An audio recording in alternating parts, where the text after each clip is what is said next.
বাজতে শুরু করেছে ভোটের ডাক, রাজনীতির মাঠে বাড়ছে উত্তাপ।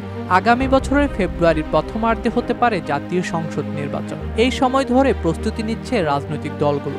মনোনয়ন প্রত্যাশীরা উঠোন বৈঠক থেকে জনসমাবেশ, এমনকি সরাসরি যাচ্ছেন ভোটারদের দ্বারে দ্বারে।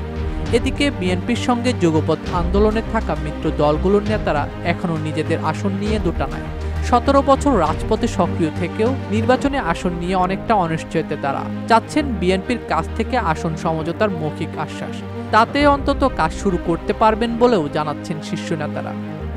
বিএনপি চায় পরীক্ষিত মিত্রদের সঙ্গে নিয়ে নির্বাচনী পথ পাড়ি দিতে, তাই সমঝোতার ভিত্তিতে ঢাকা সহ কয়েকটি আসন ছাড় দেওয়ার কথাও ভাবছে দলটি। অন্যদিকে যুগপৎ আন্দোলনের শরিকরা চাইছেন সম্মানজনক আসন, সাথে ভবিষ্যৎ জাতীয় সরকারের অংশীদারিত্ব। সমঝোতার টেবিলে এ নিয়ে চলছে নীরব আলোচনা। সংশ্লিষ্টদের সঙ্গে কথা বলে জানা গেছে, বিএনপির লিয়াজু কমিটির সঙ্গে মিত্রদের ধারাবাহিক বৈঠকেও গুরুত্ব পাচ্ছে আসন নিয়ে আলোচনা। সম্প্রতি বৈঠক শেষে বিএনপির স্থায়ী কমিটির সদস্য আমির খসরু মাহমুদ চৌধুরী জানান, আসন ভাগাভাগির আলোচনা হতে পারে। তফসিল ঘোষণার পর তার ভাষায় নির্বাচনী কার্যক্রম শুরু হলে এসব প্রসঙ্গ উঠবে, তখনই হবে আলোচনা।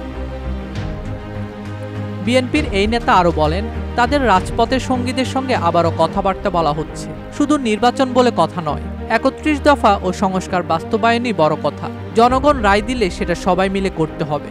2014 এবং 2024 সালের জাতীয় নির্বাচন বর্জন করেছিল বিএনপি ও তার মিত্ররা। তবে 2018-তে শরিকদের জন্য 58টি আসন ছেড়ে দিয়েছিল বিএনপি।